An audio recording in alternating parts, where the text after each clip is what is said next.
we pay a lot of lip service to understanding that in order for things to get better, we have to go through a point of discomfort, some stage of discomfort, but we don't really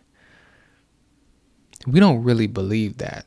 We think that, well, that's a principle, but I can change that, because especially when we start talking about God, we feel like, and the real truth, the truth that's just uncomfortable to everyone, we have an aversion to that. But we'll agree and say that, well,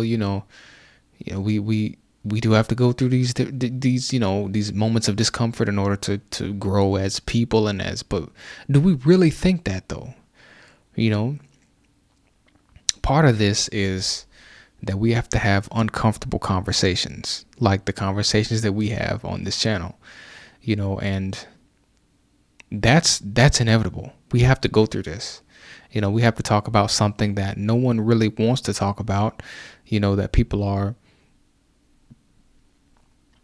because you know what I think? I think we think we can avoid discomfort, and we can make growth comfortable somehow. I think that's what we actually think as humans. And that's why we get upset when someone introduces something that no one wants to really bring up, because we feel like, well, we don't have to talk about this to be better as people. Really, the real truth is that we're not really concerned with being better. We just don't like the result of what we've allowed to continue. If that could just go away without us, having to change, that would be great for us. But that's not how things work. And we just really, how long is it going to take for us to understand that? How many years do we need to fall deeper into this system of slavery that we've created? Just the whole world over, because everybody's in slavery. This system of job, money, eat, job, and you live your whole life doing that. And then you get to retirement and you have no life left because you've given it to someone else. How long does that need to happen for us to understand we have to make an individual change?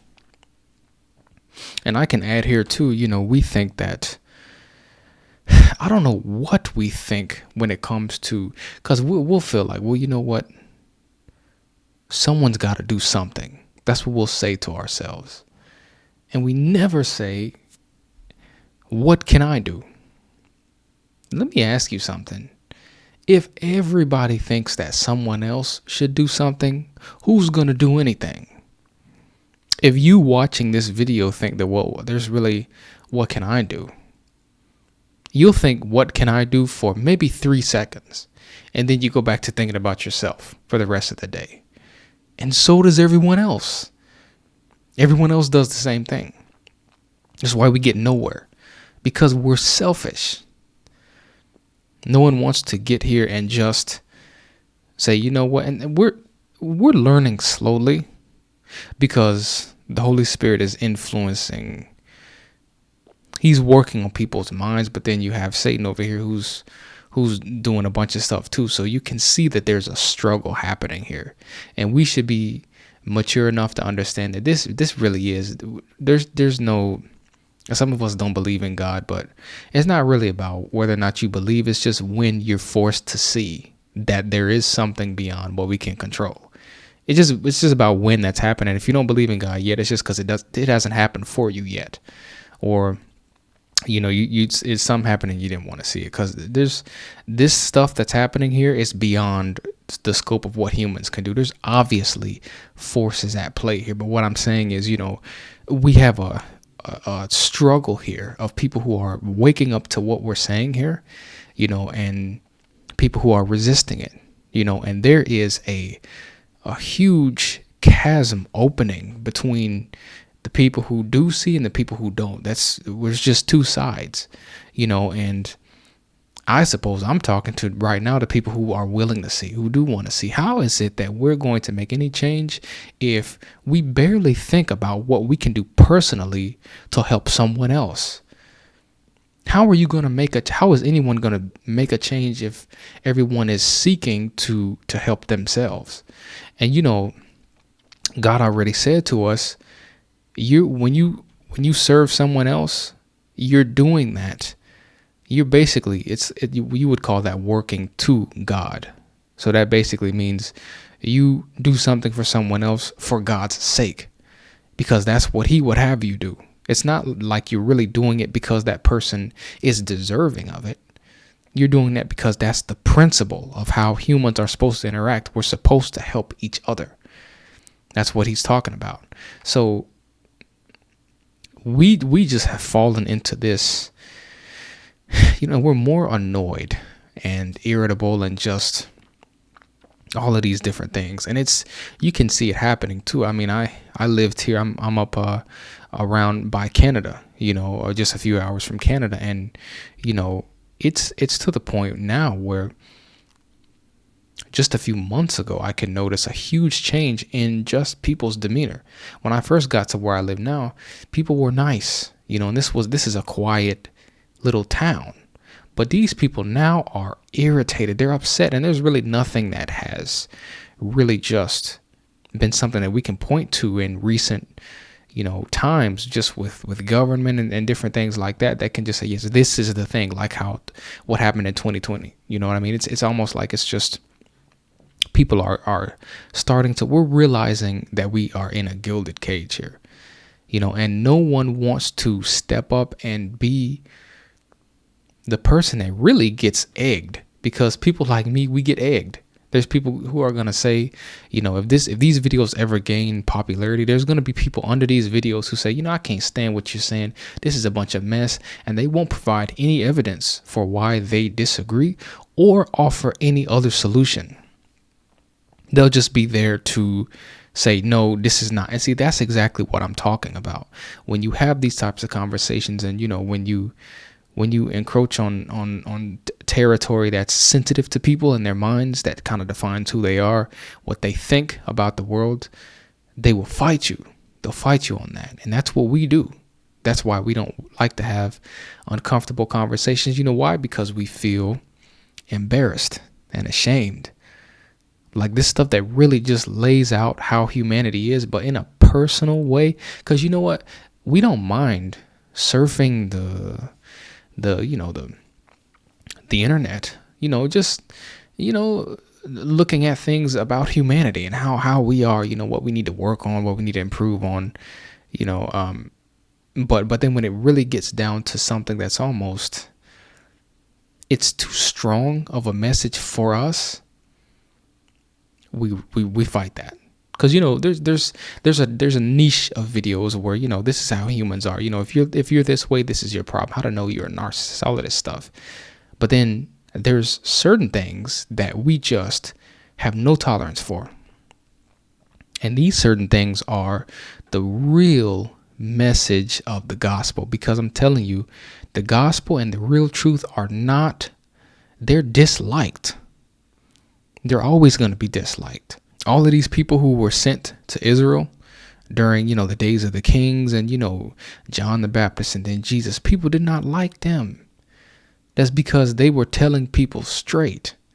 And we have this flood of information here too that makes it confusing. It's like we're all fish and we live in a pond or a lake, and the water is murky because of all of this insane amount of information that doesn't really mean anything and can't help anyone. It's just there. And it's like little particles in the water, and you can't see. We're swimming around and we can't really see. And this stuff blows that away, and it's like it's showing you this is what you look like, and we don't like our own reflection. That's really what it is. It's that we don't like what we look like. And we have clown mirrors in our houses and at our jobs and in our families, and when somebody shows a straight mirror that's, proportionate, we hate that, and we want to shoot the messenger. So we should ask ourselves this, do I understand that I have to experience maybe severe discomfort before I can improve. We need to take, because psychology already kind of teaches that, but psychology does not include, and I believe in God. Okay, so I'm not going to be in agreement with all of that. You should just understand that as you listen to this. But, psychology, according to us who do believe, does not have God to anchor what's being said. That's why you'll go years and years and you'll make small changes. Whereas God, if you submit to him, he can have you change in a matter of months and you'll be unrecognizable. And if you keep on that way, you'll be a better and a better and a better person. And those of us who have experience with that, we understand that. So it's almost like we don't apply these things. We don't bring these things to the study of God and who he is. Like, we should understand that it's going to be very uncomfortable. It's going to be the type of uncomfortable that you don't want. The very thing is going to be picking you and prodding you in the exact area that you don't want and bother, because that's where you need your help.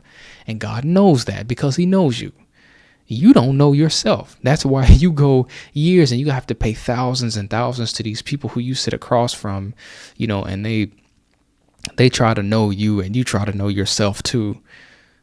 God knows the beginning from the end, and he can tell you, this is your problem right here. Just get on your knees and I'm going to put you through some trials.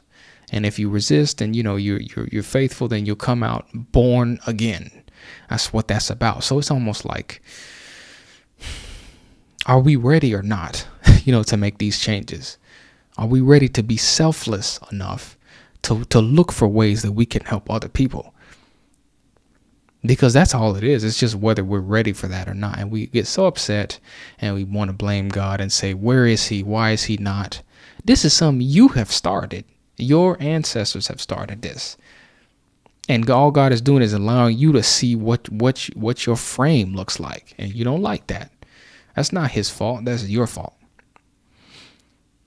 And you don't want his help because his help is uncomfortable to you. So the real thing is we still want to serve ourselves. That's why we're here in this country. That's why this is all unfolding the way it is, because we want to serve ourselves. And I don't know. I'm just as guilty as everyone else. The only thing is I'm trying to voice that, and so maybe it can help someone else, because we only have each other here. There's not someone coming to save us here.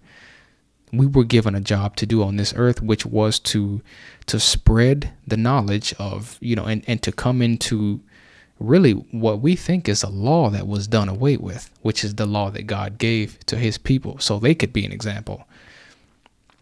We failed on that. So now everyone's copying the wrong thing from us, and it's just a mess.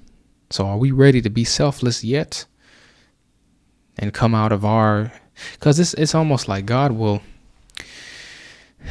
knows that what we're doing is we're waiting for a time to be easy enough for us to make some of these changes in our own strength. That time is never going to come. There's never going to be calm enough and still enough, because Satan is going to be stirring things up. And he's allowed to do that so that can strengthen us and give us more resolve. So there's not going to be an easier time in this country. Do you understand that? Maybe I should ask that. Do you get that? That it's not ever going to be better than it is right now. That is not going to happen. That is not how things work. When something dies, it keeps dying. When something starts dying, it keeps dying until it is dead.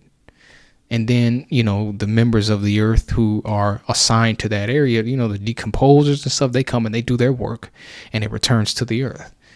This country is dying. It's not going to be less dead than it is now. In the future, that doesn't happen. So the time really is now for us to do some serious, uncomfortable introspection and see who we really are as people, and see that we really are selfish. And the problem is in us individually, not just as a whole, to where we're able to say, well, it's my fault, but it really isn't. No, it's your fault specifically. It's your fault specifically, personally.